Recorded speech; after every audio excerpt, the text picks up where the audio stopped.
Very much for joining us again on TVC Breakfast, and welcome to the second half of the program. Artificial intelligence has the potential to revolutionize Nigeria's electoral process, ensuring its integrity, transparency, and efficiency. The Independent National Electoral Commission has also piloted a gradual infusion of AI into its operations with the INEC Voter Enrolment Device, as well as the Bimodal Voter Accreditation System, which have improved the quality of data capture at the point of enrollment, migrating from the initial mono-biometric of fingerprints to bimodal biometrics of fingerprints and facials. With the AI, electoral commissions can automate various processes, reducing human error and increasing the speed of decision-making. And that's what we want to discuss now. We bring in via Zoom a technology expert, Stephen Onia. Thank you for joining us on the program.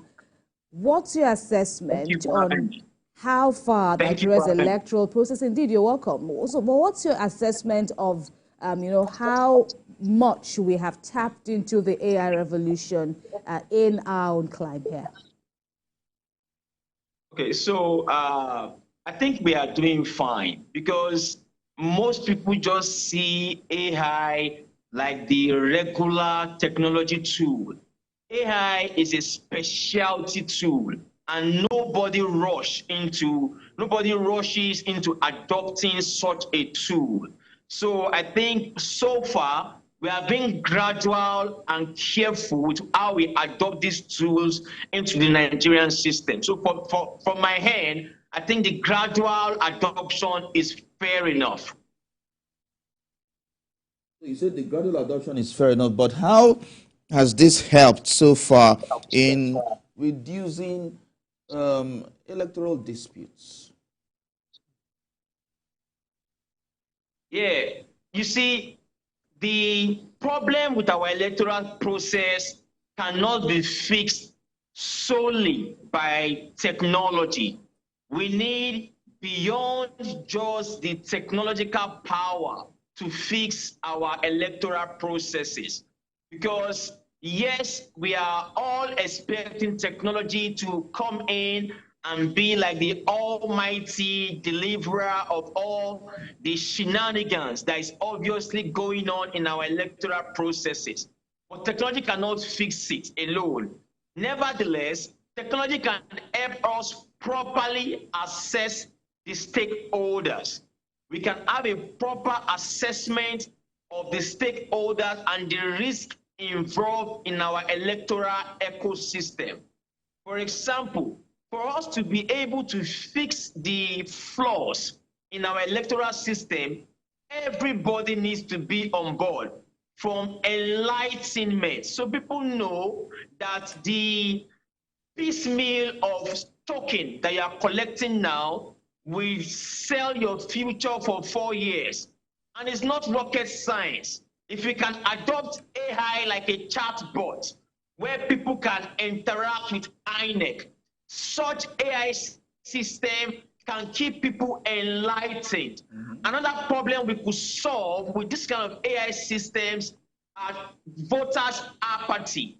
We had issues where the electoral process did not start on time, and people did not even wait or did not even approach their polling unit.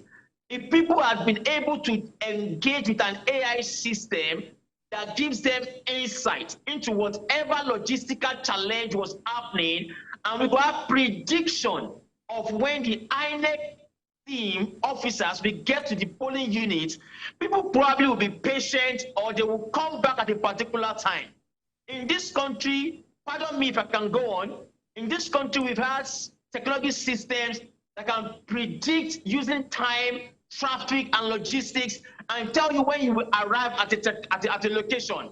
People use Google Maps to do that. There could be a proper integration into an AI system. Now, you see, this country, we have a data dislocation problem. And I'm hoping we can discuss it as we go ahead in this infusion of AI into our electoral processes. our data dislocation process problem will make it nearly impossible to fix the electoral process with AI alone. So sorry, Kevin, if that's your take on this discussion, so what's the use of trying to employ AI, excuse me, of trying to employ AI to fix a lot of these issues if we cannot solely depend on AI to address them? Now, thank you very much. Now, when I mean we can't solely depend on AI, I do not mean AI cannot transform us. What I'm saying is we cannot build an AI and leave the work solely to the AI. Let me tell you what I'm thinking. You see, foundationally, there's always this reaction to every election in Nigeria. And pardon me, I'm hoping I got your question correctly. There's always this reaction to every election in Nigeria. We are all always pointing at the electoral umpire. And eventually, we don't appreciate anything that has happened. You see, the past election in those states, we all agree that there was less violence and it was somewhat peaceful. To us, I feel that is a milestone achievement because there was proper coordination between the system and the security forces. What we should do is let's have a feedback system that feeds data back into whatever they did that achieved that. Now, we know we have more problems. Artificial intelligence is riding on data, and it is until we can have a proper data synchronization system in this country where INEC can have real-time insight into FRSC's data, where INEC can have real-time insight into data regarding to the weather, where INEC can have real-time insight into traffic data, where there's a dashboard where INEC can plan their resources, looking at all the coordinated agencies, where we don't have to depend on data communication via semi-digital version. Please pardon me, I believe I've answered your question if I got it correctly. Won't that lead to data breach? Sincerely, your question is valid, but you see, there is no 100% security anywhere. You just have to keep moving. Technology is a very dynamic terrain. If you plan your technology architecture properly, you can plan proper security methodologies pari pursue your architecture. Security is the job, it's a specialty for some people in technology. Some of us, we know how to plan it, and there are a lot of people like that. What we are saying is there can be data breach, but they can be prevented. It's not as if they can't be anywhere data is flowing. As a matter of fact, the fact that I'm talking to you remotely, there can be data breach between us. But we both trust whatever platform we are using for the streaming to secure us and to have the proper security methodologies in place. That is what we hope for. So the data flow and the fear of data breach should not be what should hinder us or scare us into attempting it. We just need to plan our security architecture properly. All right. And, this issue of, AI and whether it can solve all our problems in this part of the world, help us to also speak to, the issue of trust, what the agency needs to do beyond saying that it is utilizing AI more and more. How well, because if you observe, it's good that you're bringing it down, to the realities in Nigeria as we speak, especially the level of trust to the electoral process in the country.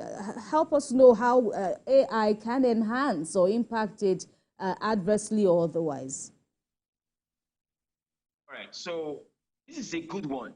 Now, I'm just going to do some quasi-analysis so that we can have insight into how AI can be adopted in our electoral processes. First and foremost, I think we are always waiting for the outcome of an election before we all start speaking up. If you look at the normal pattern in Nigeria, before the election, the candidates are all excited. All the candidates are campaigning. They are not complaining about much of the processes few months to the election. But after the election, the losers start screaming. The whole conversation becomes INEC have not done their job. Every stakeholder needs to invest somewhat in their own infrastructure. The political parties themselves need to infuse AI in sensitizing the public, their own masses. People like umpires like INEC, like electoral management bodies like INEC, need to interface with the populace before the election outcome has been determined. Months before the election, let's have an INEC chat bot that we can all interact with, so we can understand INEC better, so that we can view INEC somewhat on a dashboard, so that when they start pointing fingers at INEC, we can all know, well, we know what happened. We are not well informed enough. And that's why after every election in this country, right from FEDECO to NEC to INEC, every electoral body has always been a bad umpire. We need this AI system to form some orientation mechanism through a simple chatbot that all Nigeria can interact with. Nigerians now chat with ChatGPT. It's no longer strange to us to chat with an AI. Give us something that can let us understand INEC better. So after the election, we have reference points. So when they say INEC did this wrongly, we can always defend INEC to an extent. INEC giving us statements that they are using AI. INEC giving us statements that they've discovered this on social media or on X is not sufficient enough as Nigerians. The lack of proper orientation for every Nigerian stakeholder have created a pattern around our electoral system, where months before the electoral election itself, everything seems okay. Immediately the election is determined, everything is upside down. It's because of lack of orientation.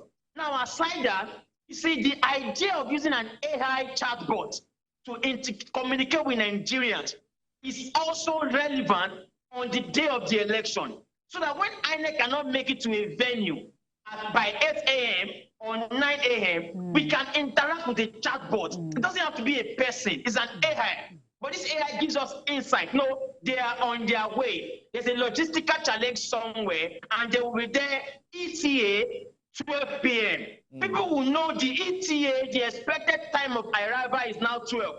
They will either wait at the polling station or come back.